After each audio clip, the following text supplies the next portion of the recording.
Good afternoon, good day, good everything. I'm back with another video. So today we're going to be discussing the new movie that was put onto Amazon Prime, I believe Friday, entitled Selah and the Spades. So Selah and the Spades was filmed 2018 sometime. It premiered in Sundance in 2019. It was picked up by Amazon Prime last year, and then they just premiered it on April something. I don't know the specific date because I don't know what date today is, but it was one of those dates.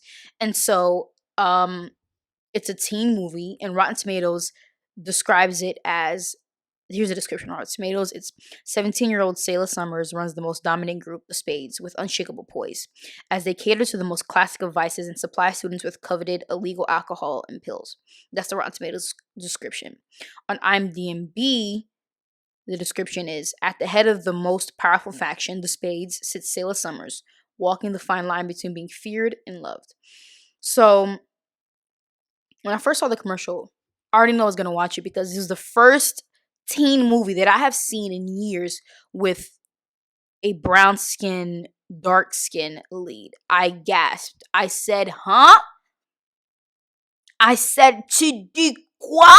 Hey, you said what?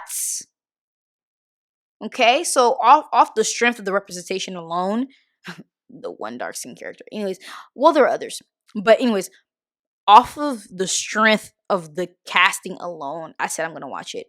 And then in the commercial, the Selah Summers seemed very confident. I liked that. It was giving me Mean Girls meets the Clovers meets Euphoria meets 13 Reasons Why, you get me. Sort of a gritty, I'm that girl, mean girl, top of the food chain vibe, in addition to the school, drugs, etc. That we see in other teen shows. So with that being said, I'm just going to let you guys know now that I believe this movie was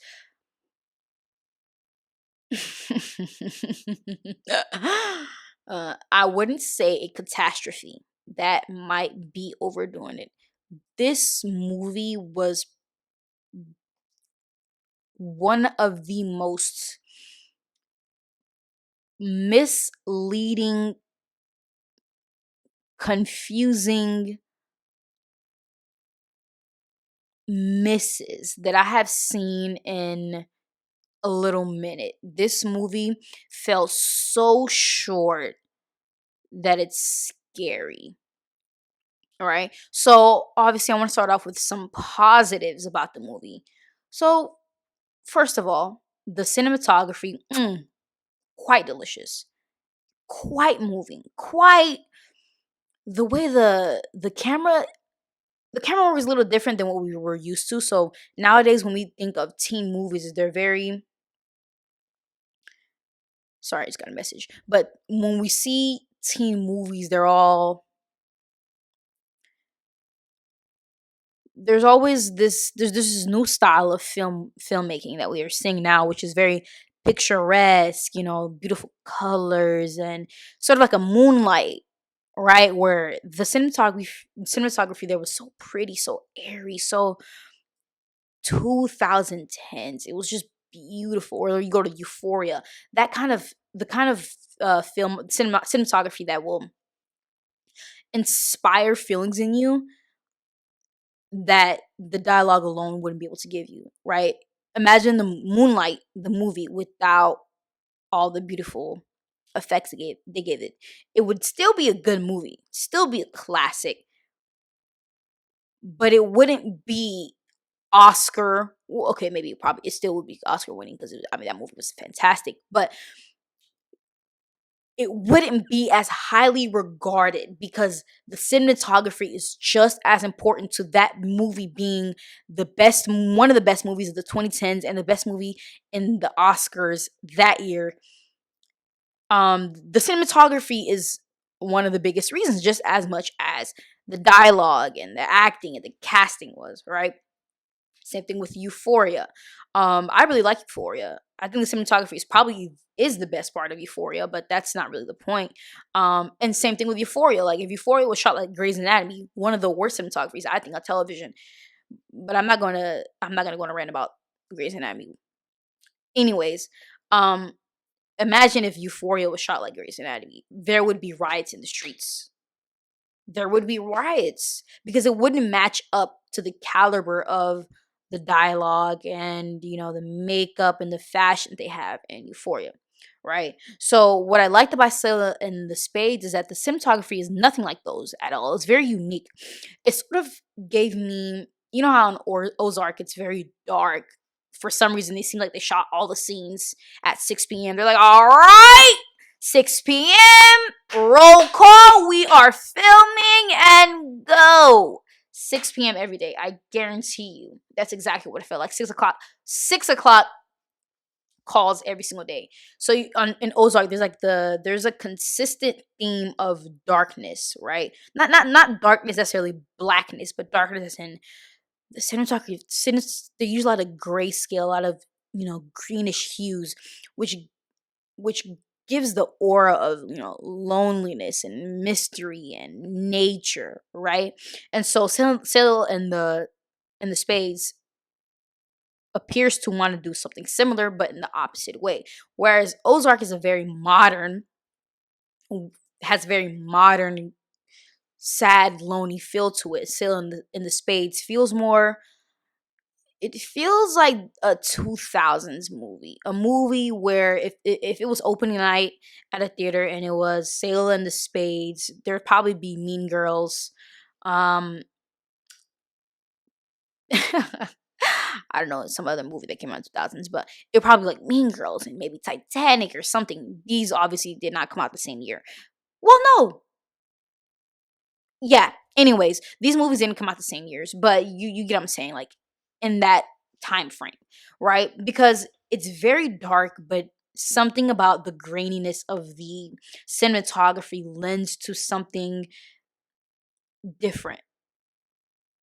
It's almost like you're not watching a film because the cinematography is very carefully crafted as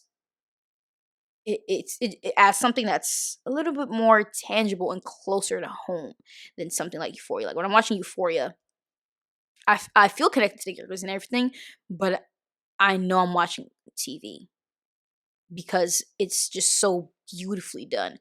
Life is never gonna be as beautiful as it is on Euphoria. Well, technically, if you catch my drift. But yeah. Sail in Spades feels very realistic, and I like that. It's a very unique kind of cinematography that you're not really seeing as much anymore as film has evolved. And then I like the way the blackness was represented. One of the other reviews I'll be giving very, very soon, trust and believe it's on the way, is how blackness in 2020 and blackness in the late 2010s feels like a show. Like I'm gonna teach people who are not black how to be black, right? And specifically, I'm talking about in the American context, so Hollywood. But yeah, the people on the movie are just black. That's it. There's nothing. There's no hoopla. There's no we're black, so we're gonna tell you that we're black. We're gonna do black things. No, they're just black people in film, and I think that's beautiful because black people are just regular people, right? I have a whole rant about that actually, about how representation in television, the kinds of representation are different, but that's not what we're talking about. So those are the biggest positives I have about this. I think the acting was also pretty solid. They did what they could do with what they were given. Um yeah. So let's just go ahead and get into why this movie just fell so short. First and foremost, I would like to announce that I don't understand what was going on. they gave an explanation at the beginning about the factions and all that. I did not get my answers. If somebody came into my apartment right now, slapped me in the face and said, "Tell me something about the factions," I'd look them dead in the face and I'd say, "My guy, here's my wallet. Take it. I cannot answer that question for you." Yikes. Someone came into my apartment right now and said, "Tell me, predict what's gonna happen next in the movie." I'm gonna, and let's say I hadn't watched the movie yet. Predict what's gonna happen next in the movie. I would say, "My friend, I will cook for you. Please don't hurt me." I cannot answer that question. Um, there was no story. They developed a lot of things. I'll give them that. They did develop characters. If it's one thing Sailing the Spades is gonna do, is develop a character now. I said, oh, these characters are fleshed, kind of, for the most part, fleshed enough. But um, what were you trying to? What was the point of the movie? After I finished, okay, you finish watching the movie. Like, okay, so what's my takeaway? When I'm done watching Black Panther, my takeaway was that Black Panther is the king now. He is beginning his reign as the king. That's not the actual takeaway. I'm not talking about like themes. I'm talking about a takeaway. What did you take away from the movie? At the end of Avengers Endgame, I took away Iron Man's death. I took away the Thanos' death. I took away Captain America's death. If you have not seen Avengers Endgame by now, shame on you.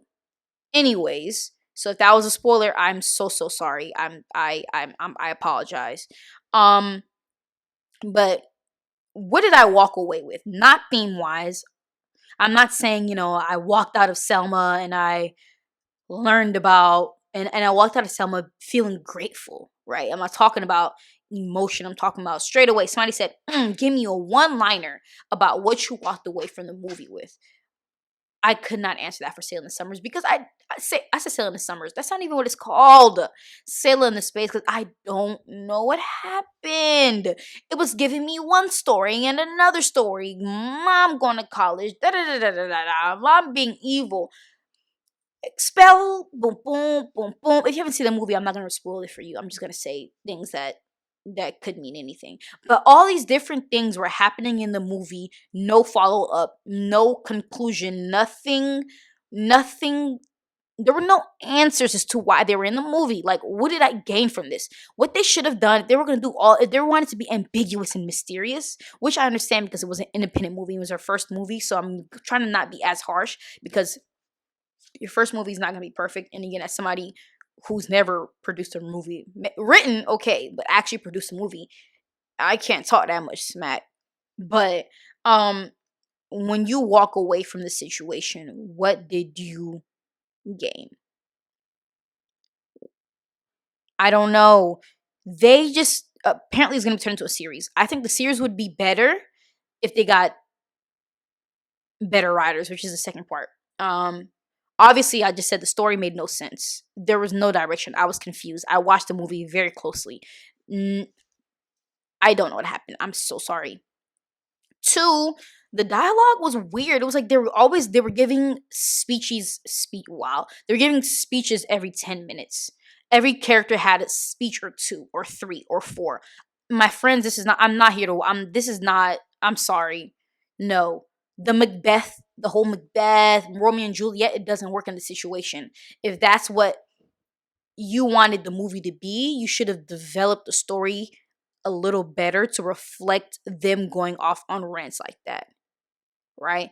Because they are giving us monologues every other sentence, and at a certain point, you're like, okay, this could have happened in a regular conversation. Sis did not need to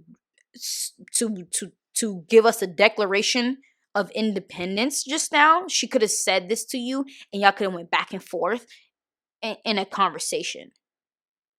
And from a writing standpoint, it just seems